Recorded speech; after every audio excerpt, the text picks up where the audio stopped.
Welcome, everybody, KBMD Health Family and Gut Check Project fans. We are back now with episode number 37, and we have an incredible guest. This is Gabrielle Grandell. She's going to be joining us here in 2 minutes, but of course, this is the Gut Check Project with your host, Dr. Ken Brown.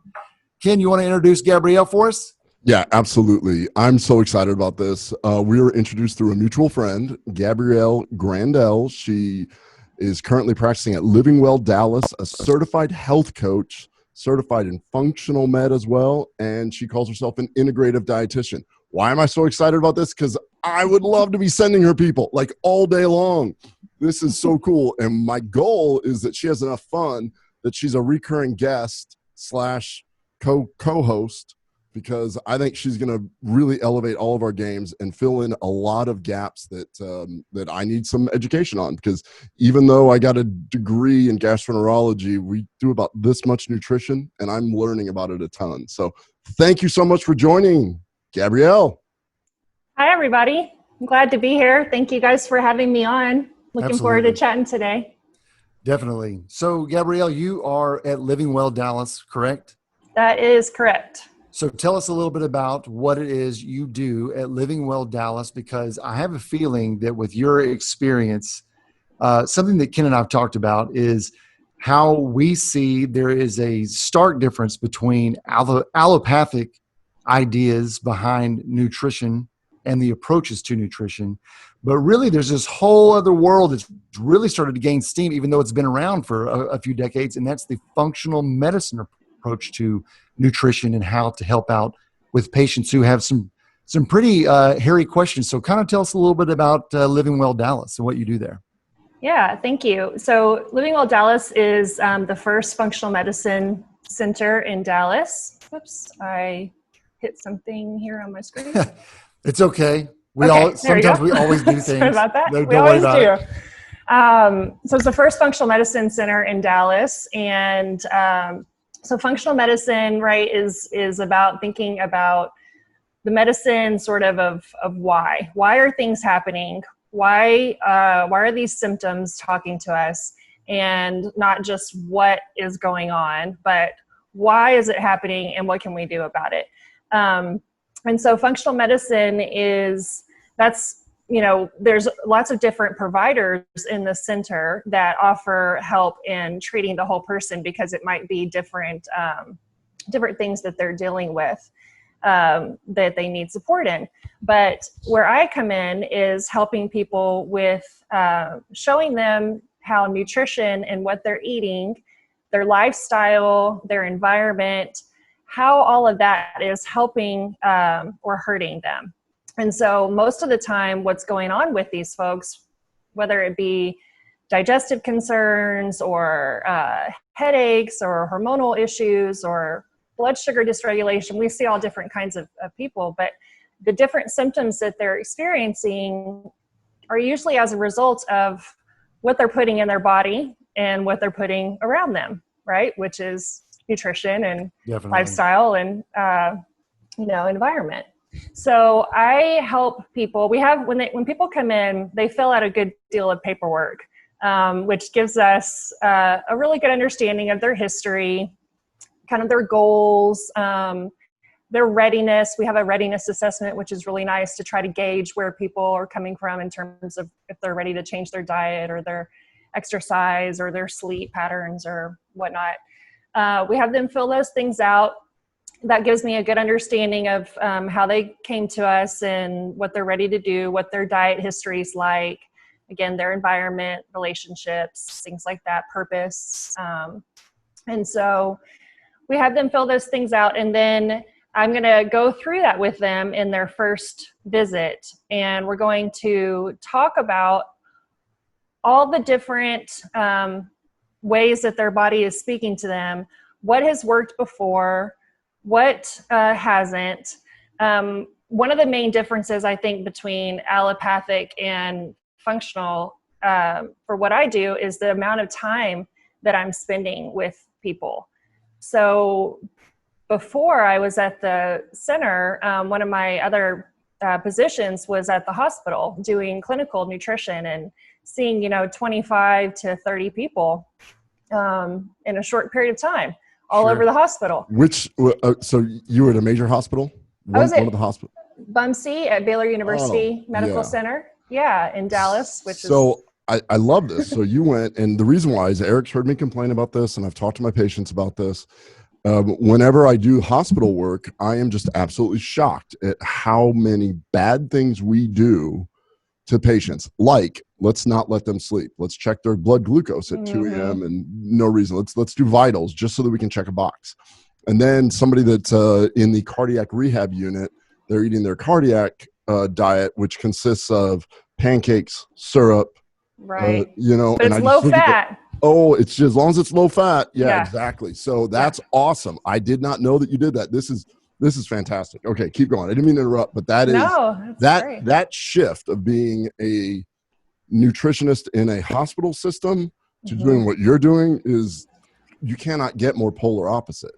Well, and Gabrielle, before you have to go too deep on why I completely feel like the association for what Ken's looking for his patients, and then what it is that you provide, the audience may or may not realize that allopathic medicine itself is just traditional medicine as we view it today. And even though the word itself means scientifically based, I think that what has really appealed to Ken and me and others like all three of us is that functional medicine has not forgotten the ideas behind applying new science to improve upon old methods. And the intake that you're talking about, traditionally 15 years ago, there wasn't always a nutritionist who was experienced that took the time to one-on-one walk a patient through what's affecting them specifically, they were more general in approach. Very, yeah. Nothing was individualized. And, I think that, I don't think there should be really a monopoly on who can provide health information and who can help people, right? There has been, but hopefully that changes as time goes on. So doing the intake paperwork and taking the time is very different than at the hospital, where we'd see 25 or 30 people and we'd, it's almost, no disrespect, because I know that there's a lot of dietitians and there's a lot of people in the hospital that are making a difference and, really helping out, but it's almost like glorified lunch ladies. Like we're talking about calorie counting, we're talking about, tube feed, all this stuff is important, but what about the quality? There's not enough emphasis on quality of food and, again, an individualized approach. And so I think that's number one of the main differences is just the amount of time. So it's like 90 minutes for a first visit. And then after that, which sounds like a lot, but really once you get the people talking and, you are understanding what's going on, and then you start talking about their goals and things, time goes by really quick. I often, struggle with keeping it to that time. Run over sometimes. Sorry, Eric, really quick. Just one of the best quotes I've heard in a long time. What I do is I find out what the symptoms are talking to my patients about. You said the symptoms talk to us. Yeah. Very different from my perspective, where you have a symptom, I treat it. Right. Saying something, and we're ignoring what they're saying many times. Exactly. Yeah. And, if our hormones, I'll just use as an example, are talking to us as ladies around our cycle, is the answer to take birth control pills, and suppress that, or try to figure out what else maybe we could do to get things in balance in our lives, and there's a lot of examples like that, I think.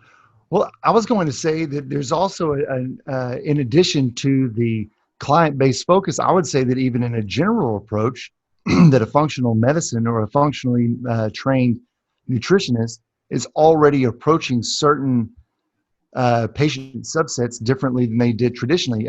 Ken, what I'm thinking about is specifically how you talked about all of the most recent data that we know about what can make a heart disease patient or someone more susceptible, and how the type of diet has changed over time, how we care for them.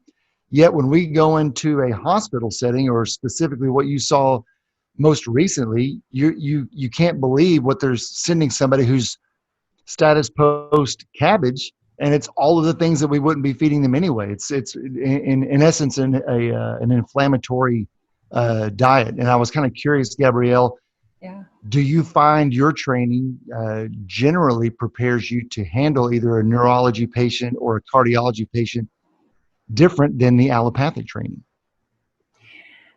I think, right. I think over time, what I've been learning, you know, because I've been blessed to really work alongside some pretty intelligent mentors, and, you know, I've been blessed to go to conferences and learn from a lot of people.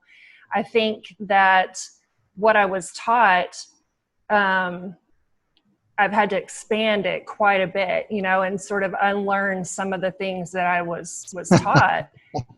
Right. I mean, the biochemistry is the same and things, but I never realized how much influence big ag and big food and pharma had on the dietetics industry. You're nailing it right there, because the reality is that as an allopathic physician, it seems like when I talk to my colleagues, unless in my field, unless a drug rep shows up and hands them a detail piece, there is no literature on that.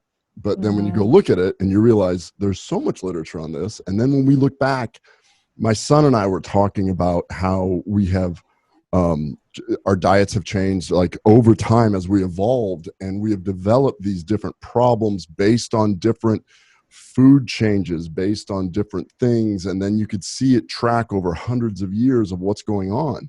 I was just listening to a podcast on breath work and breathing and that kind of thing, and about how so many of us have, you know, poor ability to breathe, and it's because of our anatomy has changed because of the food that we did. And it just gets really complex. But the one thing that we have control over is what we put in our mouths. And, you know, we're telling people from, at least in my perspective, when I see people, I don't do this big intake thing like you do, but it is pretty fun. Every once in a while I'll walk into, when we used to be able to see patients in the office, and somebody will have a McDonald's cup right there. And I'm like, yep, that's the problem. Don't even know who you are, what you're here for. I don't care. That's the problem right there. It's contributing for sure. Yeah. How in the world did you go from the hospital and say, I'm going to make a complete change here and be a holistic, or basically an integrative dietitian? Yeah. So it just wasn't as rewarding as I had anticipated it being. You know, I felt I was making a difference, which is part of why I chose to get into nutrition in the first place. I was making a difference with some of these people, but to your point, their families, and, you know, they bring back McDonald's and fast food to these people, and the diabetes, you know, people, they'd be in there the next month and then the next month. And it's just, anyway, so it became less where I felt like I was really making a difference, and that anyone was really listening to anything about nutrition. And it was such an emphasis on surgery and such an emphasis on medication. And my role was seemed more like data entry almost. And so I just wasn't making the difference with the clients, because I didn't have enough time to help them out and really talk through them. And, you know, you get trumped by those other things in the hospital. And so it was a good experience, but I just started looking into, just started reading and found functional medicine and thought, this is really interesting. They're really getting to the root of what's happening, which often is people's diets. You know, there's these other factors, of course, but this is really cool. And so back when Craigslist was kind of a thing, I randomly got on Craigslist and was looking for a job. You know, I had a job, I was fine, but I thought, I want to see if there's anything else out there. And I came across a position in a small boutique functional medicine office working with a MD OB-GYN who had her private practice. And the idea was always that I was going to do nutrition consulting, but I kind of started off doing more office, kind of running her office and helping explain things to clients and stuff. And then she ended up taking off into a bigger center, and I started growing more skills, and was able to take these consults on, and learned, you know, by shadowing and stuff, I learned a lot of how to interpret tests and help people with how to make those changes that they needed to make. That's awesome. Just to let you know, I just got on Craigslist right now, and there's no jobs for functional. Yeah, a lot of other I stuff know. out there, but that was totally a godsend thing. Like, I didn't even look very long. I think I was one of the only people she interviewed. Like, it was meant to be. But it's funny how I found it. Yeah. Hey, you also have some experience with functional lab testing as well. How did you make that leap to do that? Not all functional dietitians do that. Yeah, so really, it's just as, again, a blessing of kind of shadowing these doctors and these, people that have been doing this for a long time. They really taught me a lot of what I know about interpretation. I didn't learn it in school or any of the certifications, that I've done, except for one that's kind of more recent. So I just started shadowing in on appointments and listening and learning and taking notes and studying and understanding, that these are the actual ranges that we want to look for from a preventative standpoint, and why, and how conventional ranges are based on sick population of folks, and for the most part, and that there's a lot more that we can look at versus just some blood tests. I think blood tests are valuable. And urine tests can be valuable, but there's so much more that we can explore and understand through looking at the function of the body, because the body works really hard to keep the blood clean. And, so looking at urine and looking at its stool tests and looking at saliva to a lesser extent really opens up a lot of areas and helps it be that much more individualized and focused. So that's the other really great thing, is that with functional medicine, we're a visitor. Hi, Luciana. So with functional medicine, we get to make it personalized. And by asking all these questions and diving deeper into their life and what's going on, helps us determine what direction we want to go. Okay, so I have a patient and I'm treating them for, whatever. I'm treating them for anything. Okay. Ulcerative colitis. Mm-hmm. I said, you know what? I don't think that your diet's on point. I think you're whatever. So I sent them to you. What would be some typical labs that you're talking about that you would want to look at that me using the duologies of Quest Lab or LabCorp, the two largest ones that have the standard ranges, you're saying that you can dive deep. Just to give me an example of the elevated care that you can do from at least a lab perspective. Yeah. So like if it was a digestive patient, and they hadn't had any stool tests done anytime soon, I always like to look and see what they've had done, right? So we don't rerun something that we don't, is not necessary or helpful. But I would want to look at a stool test, and beyond what most stool tests show, which are just some of the pathogenic bacteria or some of the pathogenic parasites or something maybe, pretty limited, and with a stool test, we can actually look and see who's all living in there, right? Because we know how much the microbes play a role. So it's bacteria, fungus, viruses, worms, parasites, all those things, plus digestive function. So looking at, bile acids, pancreatic elastase, looking to see how those organs are functioning.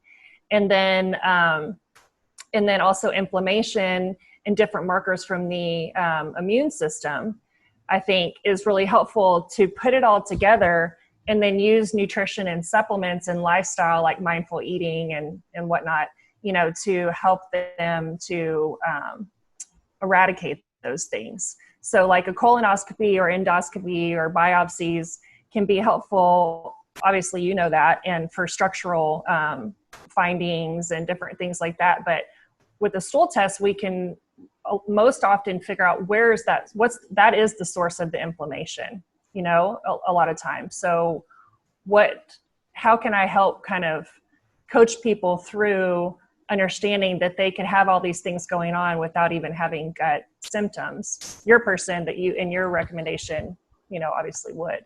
But there are several people that I see that I do stool tests with, because what we know about the connection with immunity and neurotransmitters and, just overall health and vitality, metabolism. So that would be one. Might be, I might want to look at nutrient and vitamin levels through blood and urine. So there's a really cool test from Genova called a Nutri-Eval. I don't know if you guys have heard of that before. But it looks at vitamin and mineral levels. It looks at a snapshot about neurotransmitters, so some of the organic acid metabolites. It looks at heavy metals in whole blood. So that's kind of cool, to show people. Cool, I guess, is a relative word. It's depending on what we're doing. So hey, you cool. got a lot of mercury in here. Is there any chance that you've been eating paint because your blood is through the roof? Bad news is you're going to die. Good news, I figured it out. We found it. Yeah. Hey, I've got a question for you, Gabrielle. When Sure. in utilizing these functional medicine tests, because I think that we all know that they're on the early stage of really figuring out, and they're learning each month on what new parameter matters most. And we've all three of us seen where they thought the emphasis would be here, and sometimes they dial it back only to find out that it's actually in this direction. Have you seen, or ballpark, I guess I know you've seen it, but can you ballpark about how many people do you have an initial study on that after good guidance, good counseling, and obviously adherence or compliance to what you lay out for them, how many or what percentage roughly come back and then in 6 months or 12 months have shown an improvement, a desired improvement in those tests? And then before you get to that, also, if you could figure out what happened to Eric there, where he had that petit mal seizure where he slowed way down and then sped way up, you could fix that also. Is that not something that y'all wanted? I thought that was. We're both staring at you and it's like, yeah. I dialed all of that in. So I don't know.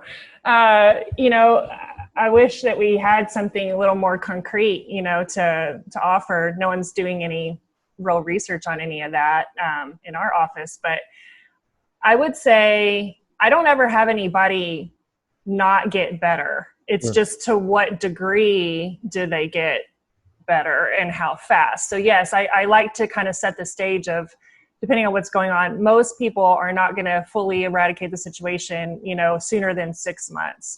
But they're going to start feeling better within a couple weeks if they really start changing their diet. Or you could say an improvement in those at least correlates. You're seeing correlation between improvement in quality of life, happiness, and I would assume that certain symptoms would always include the general anxiety, sleeplessness, etc.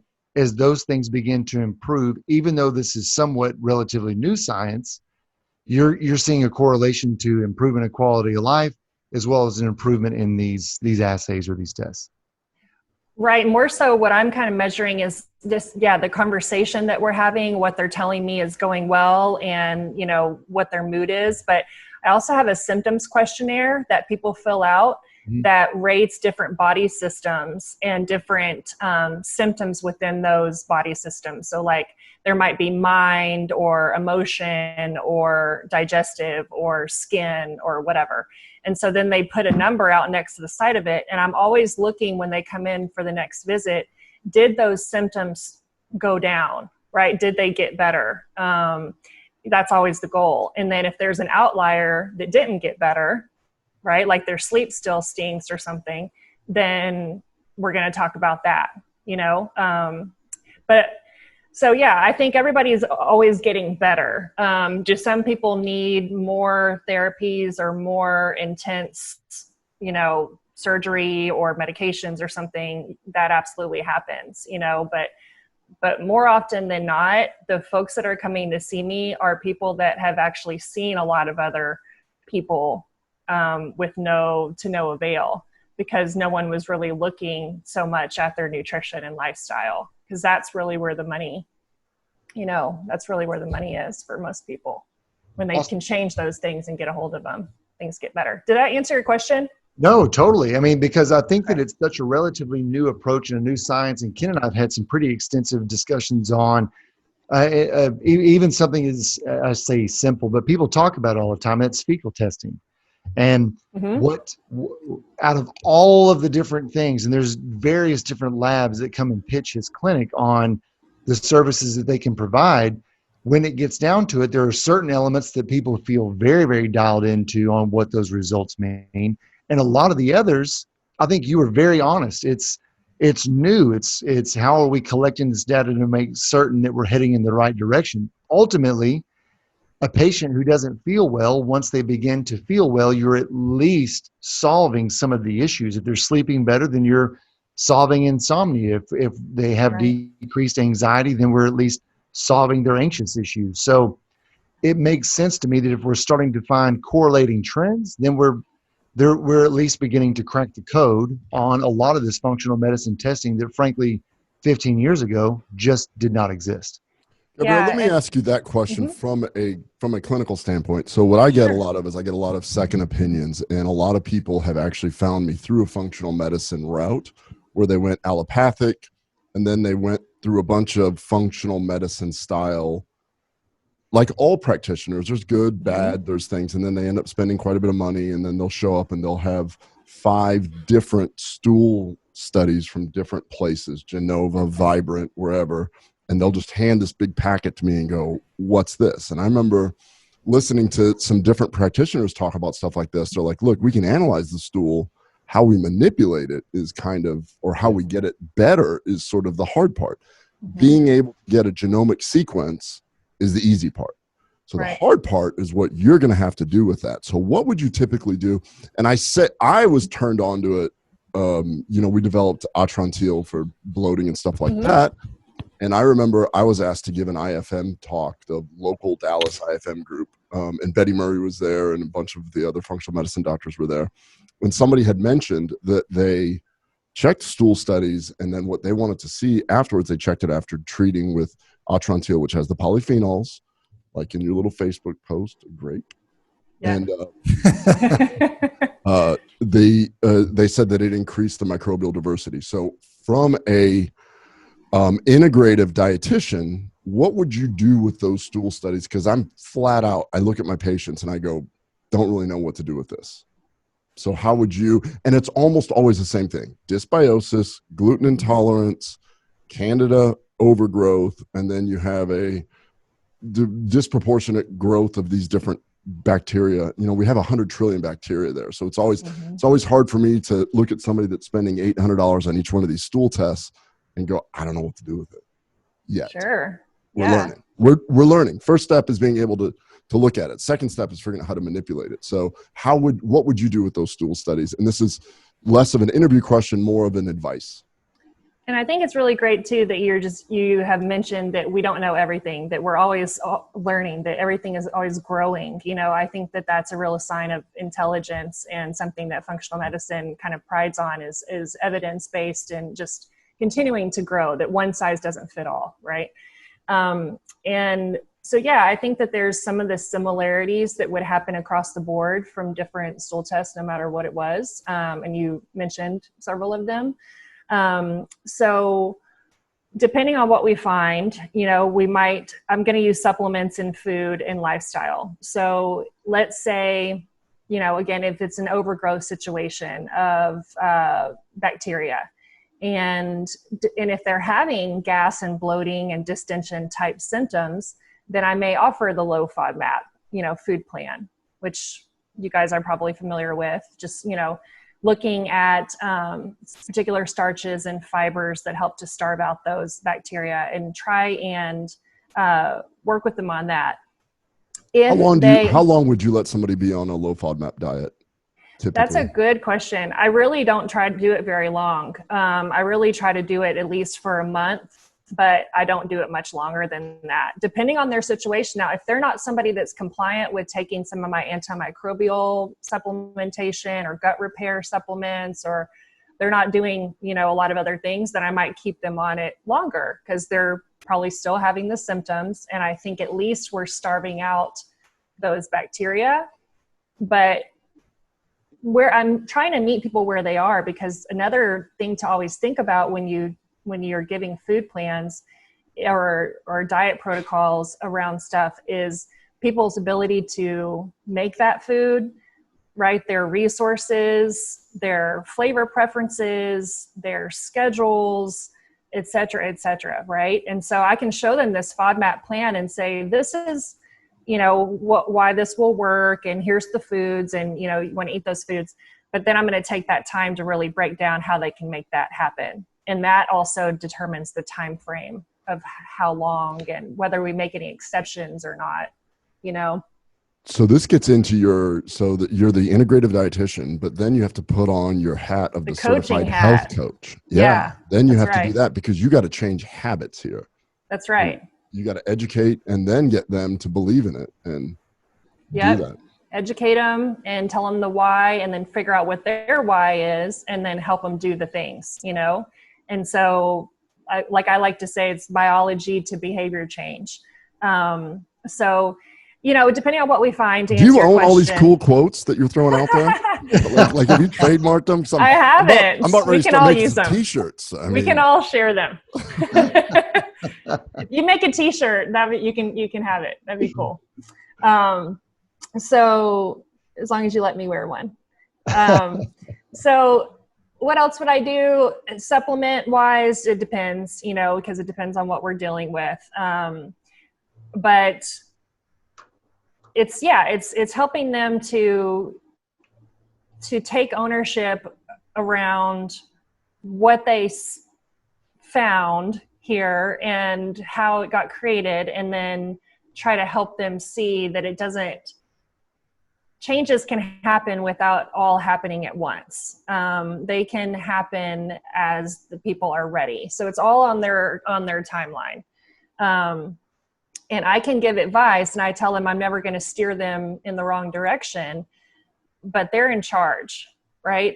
And I think that's where the coaching, the functional medicine specific kind of coaching comes in, and why I decided to do those certifications and then become national board certified, because I really believe that functional medicine, just health coaching in general, but specifically functional medicine, is going to be really where the life change happens for a lot of these people, because skill sets like your skill set would be more utilized in doing the actual procedures, explaining to them about the results, but then they need help doing the protocol to address the results.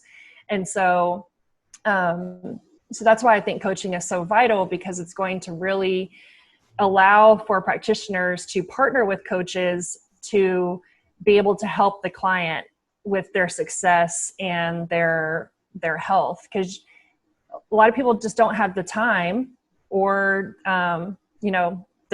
really a lot of times it's the time to take with people to really invest in that, as much as you might be interested in it. You're busy doing this and you're doing this. And then, so partnering with the coach can be really helpful to help hold that space for the clients that they need. Yeah, I think that's amazing. And I'm underutilizing health coaches right now in my practice. And part of it is just because the demand it's a high volume. I get very, second, third opinions where we're trying to go through some different stuff. And so as a coach, what I at least tell my patients is that I try and take some of the burden off of them, because what you have is somebody that feels guilty about how they're eating fast food, and they're driving home and they're tired. And I try to explain to them, well, sometimes it's not you. It's the fact that you've cultured these microbiome that are sending signals to your brains to go follow up on that. So what I want to know as a health coach, one of the things I try and do with my patients is create friction on the bad habit, meaning let's find a way to make it more difficult for these kind of things to happen. That's kind of how we got people to quit smoking. We just taxed the snot out of it and people stopped. So creating some friction. Have you found little techniques to help your clients overcome? Because it's that first hurdle, that sugar crash, the way that, I truly believe that a lot of this people, they intellectually want it, but it's how they grew up. It's where they're at. we can talk about different cities. I was just in a small town in East Texas, and my son and I were trying to eat healthy, and that was not possible, just period. Right. So yeah. What are some of your tricks as a coach? Some of your secrets that you win? I think my secret is being mindful and intentional and really trying to be there and present with them to hear what it is that they need, because everybody is truly different. I really don't, even like if we use the sugar craving, example, there's probably about 10 different reasons I could come up with right now that people have for why they have sugar cravings. So I think it's taking the time. I think one of the tricks I have is taking the time with them to build that rapport, to help them understand that they can trust me, that I'm authentic, that we can be honest with each other, that I'm going to give them informed consent. So I'm going to tell them pros and cons about things, but I want to understand more about, like you said, they intellectually might know that they don't want to eat this, cookie, but then they keep finding themselves coming back to the cookie. Well, talking through their day and what else surrounded that and kind of helping them to let me in a little bit to the scenario helps me figure out where I can guide them, where I can coach them. It might not be, while I think it's helpful to share with them that maybe their yeast overgrowth is contributing to their sugar craving, I want to also spend time talking to them about how what we're doing is helping to get rid of that threat, and what other scenarios can we do in our life that also could contribute to sugar cravings. How can we kind of be proactive about not putting ourselves in that situation? So it's kind of similar where we create a friction, we make it hard for them to do that habit. Sometimes I go that route, but some people need other types of encouragement, or there might be, it might be that really the reason why they go to that cookie is because they had an argument with their spouse that they have almost every night. And so what needs to be addressed over there? Or is it that they didn't eat all day long, and maybe that's why, or whatever, there's various different things. So I don't know. That's kind of a long answer to your question about what are my tricks. It's a great answer. I have like specific tricks, because everybody, I just try to kind of feel them out. And I probably have a couple of one-liners, as you can tell, that I throw in and mix those in. But I just want them to know that I'm there for them, and that health is really a cool thing where it doesn't happen in a black and white, all in or nothing kind of scenario. It's all, every step you take helps you get there, right? And figuring out why you're doing it, and then playing back into that motivation can keep them on track, along with education. It seems to me like that such a key part in so many things on changing one's daily habits into better habits is just simply recognizing what puts you where you are. And you hit the nail on the head. We've talked about certain different things, maybe not necessarily in terms of just health coaching, but I completely agree with you, Gabrielle. If you can identify what is triggering you to do something that you already don't want to do, then obviously that's not the way to deal with the thing that you don't want to do. So it's more or less, can you improve a different part of your life? It sounds to me, can you improve a different part of your life or change your routine that's going to allow you to not necessarily feel the need to break the trend? Is that kind of right? Yeah. And I think we all need partners. I think we all need help and coaches and support and guidance. I don't think any of us have anything all figured out 100%. So the coaching can come in and help you shed light on things that you may not take the time or have the ability to break it down and see it that way, see it from a different angle. Eric's pretty close though about having everything figured out. I mean, he's this well, close. That's pretty obvious. Yeah. So we could all learn a lot from Eric. Oh yeah. I myself, I don't have it all figured out. That's Eric will teach us some things. a ridiculous claim, but thanks for playing along with Ken. That makes me feel really welcome. I mean, are you kidding? I said in the very beginning, I'm learning how to breathe. I haven't even mastered that. And I've been doing that for almost 50 years. So I'm just Okay, learning. so I've got something. I've got something that Gabrielle shared in her intake, Ken, and I'm just curious if you can name any of her. So we've heard the way that she scientifically thinks through a few things, Yeah. etc. Ken and I, whenever we scope together, we have different days, different playlists. We try to listen to pretty much everything. Can you, just out of thin air, pick one of her top 5 bands? Now, she's listed 5 on here, I believe. No, actually, she listed 6. She didn't follow rules very well. But she listed 6, and none of them didn't debut before the year 2000. So all of these looks like they were in the 90s, and all of them are bands that I listen to. Can you name one of them, Ken? Yeah, so this should be pretty easy because everybody I've ever met that surfs Craigslist loves Metallica. I'm so close, but no, not even there. Not even not there. See, But she threw me off with the Craigslist thing. Yeah, I know. her first band listed, and I love this because we were just listening to them last week, is Rage Against the Machine. Oh, that's awesome. Yeah. Cake's So a big close. player. Cake is definitely Cake is a good one. Yeah. Metallica is a good one too. Eric and I are, we basically always have music going at all times. And so it's just part of our existence. It helps the patients. Patients come in. If you're a patient listening to this, you know that there's always some music. And then it's funny because I've had patients for so long that they'll come in and be like, hey, you had like whatever hardcore rap playing last time, and now you've got some funky soul going. And I'm like, yeah, I evolve. Yeah, right. Like we should. Yeah, but check this. Her span is large, really, because even though these are somewhat related, they hit a lot of stuff. It's Rage Against the Machine. She listed Soundgarden, which of course is that great Seattle sound. Then you have Sublime, which is in huge rotation. Are you kidding me? The GI suite. I don't practice Santeria, buddy.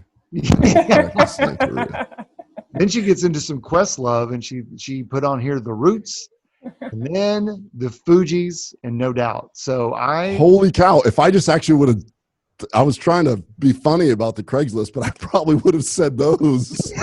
We listen to them all the time. We're all in good company here. Absolutely. And there's a lot of other artists, you know. It's just I was trying to think bands specifically, right? And I feel like there's not. This is perfect. This is insight. Yeah. These are to me. These are not throwaway band names. This is you didn't go within the last 20 years. You went with people who typically write their own stuff. Lots of bass heavy, very talented bands. So no, I'm into it. I think that's awesome. Cool. Me too. Well, Ken, did you have? Yeah, I got one other thing. I want to throw this at you, Gabrielle. What are the top 3 things that you tell your coaches, or that you tell your clients as a coach, non-nutritional, that you have them do to improve their lifestyle?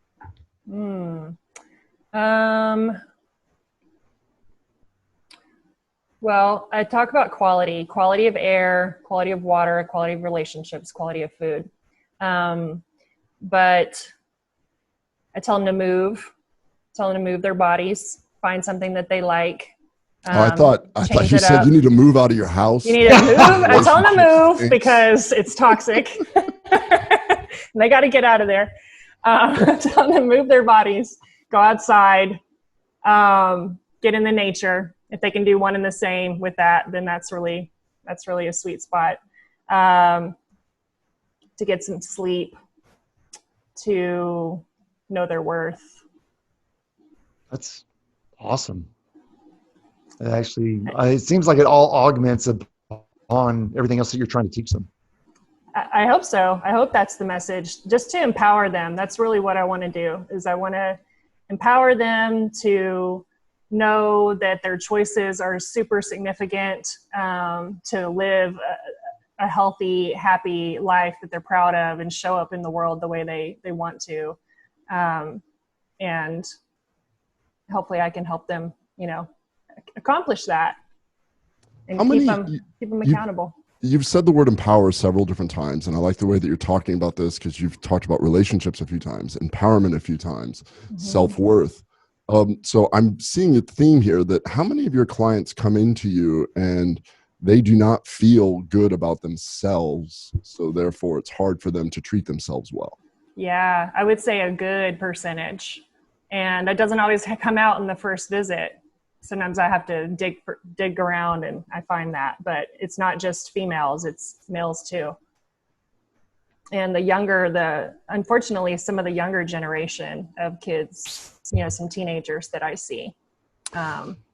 Yeah, so that's people like you are so important, and clinicians like you are so important, because what I'm seeing a ton of right now is I get people with irritable bowel, fibromyalgia, fatigue, and they're on 4 different antidepressants, they're on anti-anxiety, and they're 22 years old.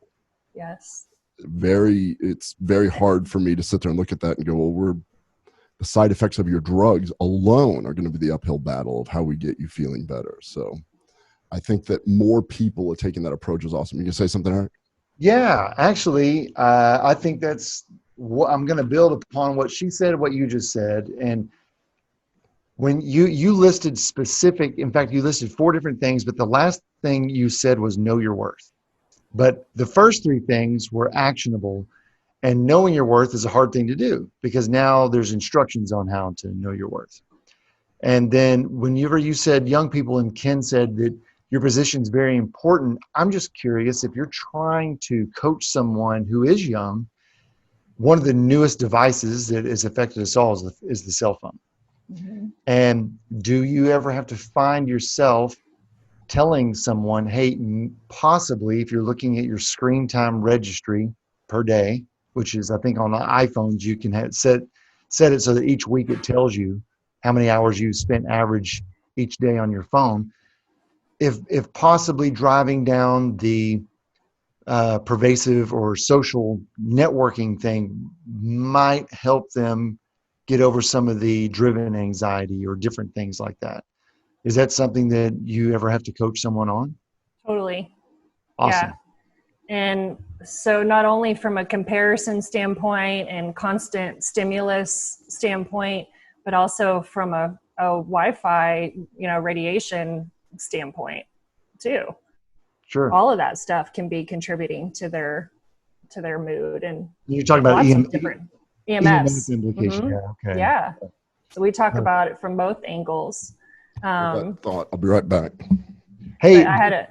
While he's stepping away, I was going to say, did you happen to see that there is I don't remember if he's a U.S. representative or a senator, but here recently they just came out with a clip where they are introducing legislation to ban TikTok, for instance, from being used on any governmental devices, especially for anybody in the Pentagon, because it is an addictive app that is essentially recording keystrokes and everything. I mean, so now they're cataloging your passwords. They're cataloging what you do all day, and it's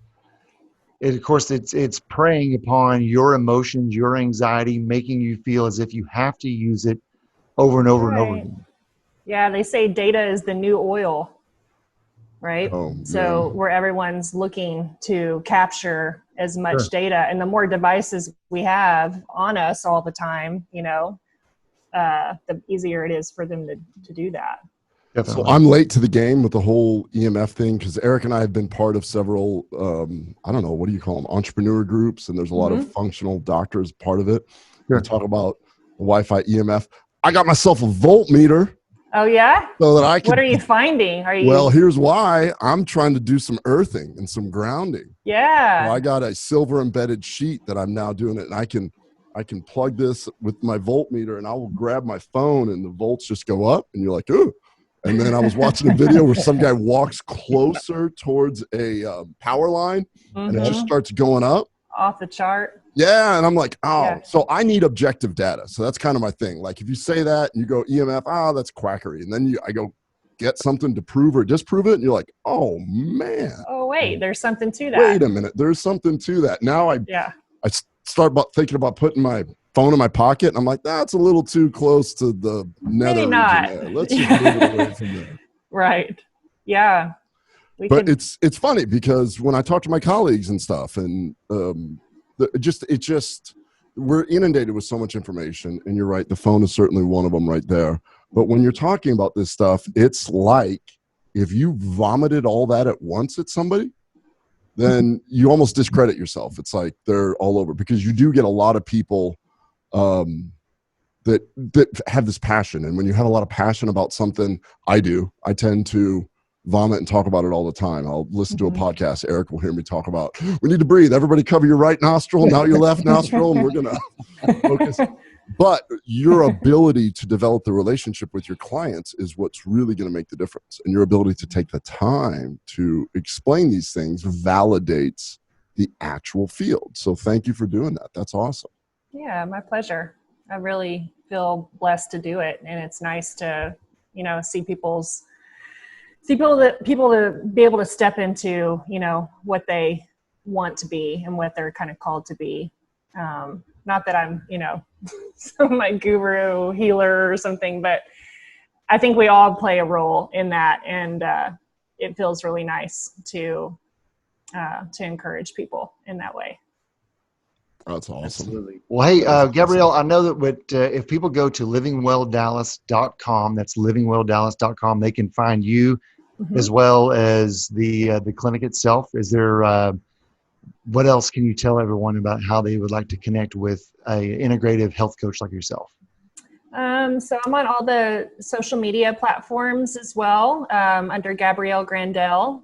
And then I have a YouTube channel where I have some videos on there, some helpful tips, and I plan on continuing to add to that. And yeah, on the website, you'll be able to see my, the information, and then my email is gabrielle@livingwelldallas.com. So I'm sorry, Kim. I was going to say, what I would really like to encourage, this was more of a get to know you. Let's just showcase Gabrielle, as we've got this incredible person in our city. Hopefully we'll be able to reconnect in the studio and be more in person. What I would like to see is anybody listening shoot some questions related to this, and then maybe we bring her back and it's like a Ask Me Anything episode, and we get her kicking some knowledge about stuff like that. AMA, Gabrielle Grandell with the AMA on GCP. That sounds really good. Yeah. Well, I'd love to come back. Yeah, well, that would be awesome. It'll be easy to do. We'll have all of your connectivity stuff listed in the show notes, of course, in today's show. If you're listening on the audio platform, just go over to checkproject.com. Look under show notes for this episode number 37 with Gabrielle Grandell, and you can connect with her as well as shoot us a question, and we can set up the AMA. Let's see here.